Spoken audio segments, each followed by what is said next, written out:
Leonardo DiCaprio, Robert Downey Jr., and Drake all put their money into one man. The owner of the LA Clippers handed him $50 million. They thought they were funding a revolutionary green bank, one built to save the planet. Instead, they were bankrolling a $248 million illusion. A 5-year scam that reached all the way into an NBA investigation that is still open right now. The one helping the league investigate it. A federal judge told him his fraud touched almost every category of financial crime he had seen in his career. This is how a man trusted by Hollywood built one of the most convincing lies in fintech.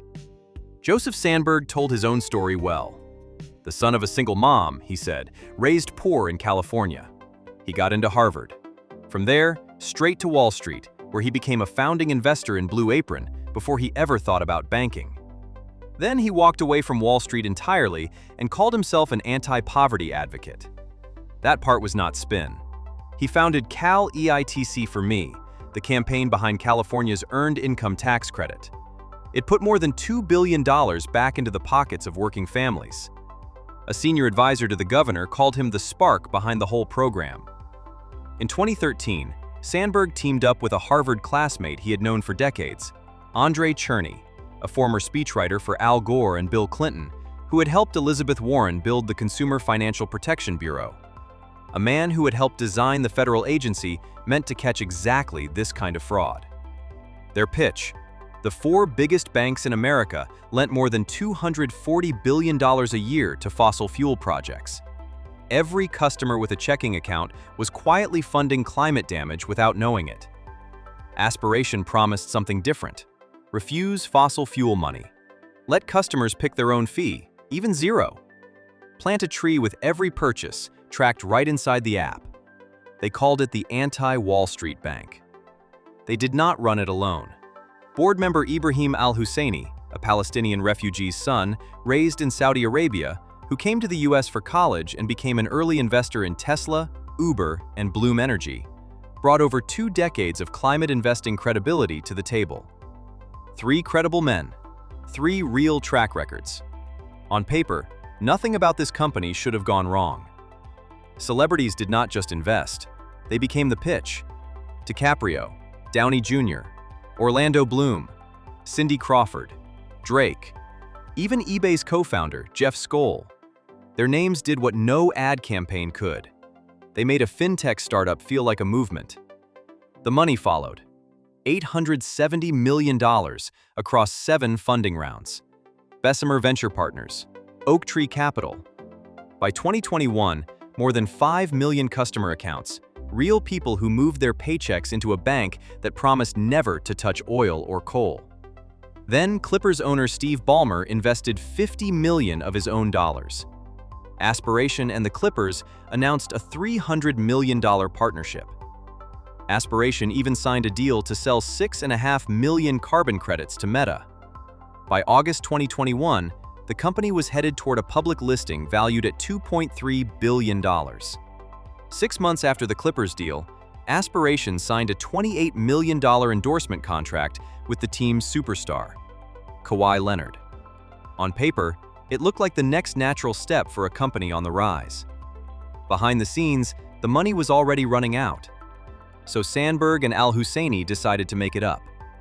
In November 2021, an investment firm called Clover Private Credit lent an entity Sanberg controlled $145 million. But lenders want proof you were good for it. Prosecutors say Sanberg knew al-Husseini did not have the assets to back that loan if it ever defaulted. So they hired a graphic designer in Lebanon to fake it. Bank statements, brokerage statements, tens of millions of dollars that simply did not exist, built to look real on paper. That solved one problem, but investors wanted to see the company growing too. Aspiration sold a side business, corporate tree planting and reforestation contracts. Real revenue, real clients, or so it seemed. From January 2021 through December 2022, Sanberg went out and personally recruited companies to sign those contracts. Then, quietly, he paid their bills himself, funneled his own money back into Aspiration, dressed up as revenue from real customers. He was paying himself to prove to everyone else the company was profitable. The SEC says he used that fabricated growth to help raise more than $300 million from investors who had no idea where the numbers actually came from. The public deal was cracking too. The $2.3 billion merger to go public collapsed before it ever closed. No headlines, it just quietly died. Regulators at the CFTC opened their own inquiry into the quality of the carbon offsets Aspiration was selling. And the Kawhi Leonard contract was not what it looked like either. Under the deal, Leonard was not required to perform any real services to collect the $28 million. Court filings would later call it a deceptive instrument. The NBA opened an investigation into whether the Clippers used it to pay Leonard around the salary cap. That investigation is still open. And Sanberg, the man who defrauded the Clippers' own owner, is now cooperating with it. 2 in-person interviews, documents handed over, helping investigate the very deal he helped build. Ballmer's attorney told the court his client lost his entire $50 million investment and called the damage to his reputation immeasurable. Leonard has denied any wrongdoing. The Clippers say no rules were broken. The bank built on radical transparency was, underneath, one of the least transparent companies in the country. On March 3, 2025, 45-year-old Joseph Sanberg was arrested on a federal complaint. Weeks later, the corporate side of Aspiration, the tree planting business at the center of the fraud, renamed Katona Climate, filed for bankruptcy in Delaware, seeking to sell off whatever was left. The 5 million ordinary depositors were never the target. Their checking and savings accounts were carved out, insured, and sold to Mission Financial Partners, relaunching as a new brand called GreenFi, with $17 million in fresh backing. The people Sanberg actually hurt were the ones with enough money and enough trust to be worth defrauding. The creditor list told its own story. The Clippers and the Kia Forum owed $40 million combined for carbon credits nobody delivered. Kawhi Leonard's own company still owed $7 million. The Boston Red Sox owed $5 million. Even Feedzai, a company that sells fraud detection software, was owed nearly $1 million it never collected. That same month, Al-Husseini pleaded guilty to wire fraud. He had personally pocketed $12.3 million from the scheme. Sanberg followed, first charged with the $145 million loan fraud. Then investigators added the fake customer scheme. The total, at least $248 million in losses. October 2025. Sanberg pleaded guilty to 2 counts of wire fraud. His own lawyers argued he believed, in their words, deep in his soul that Aspiration could fix banking. His execution was bad, they admitted. His intentions were good.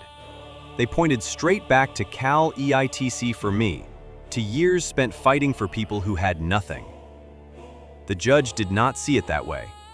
He told Sanberg this was not a lapse in judgment.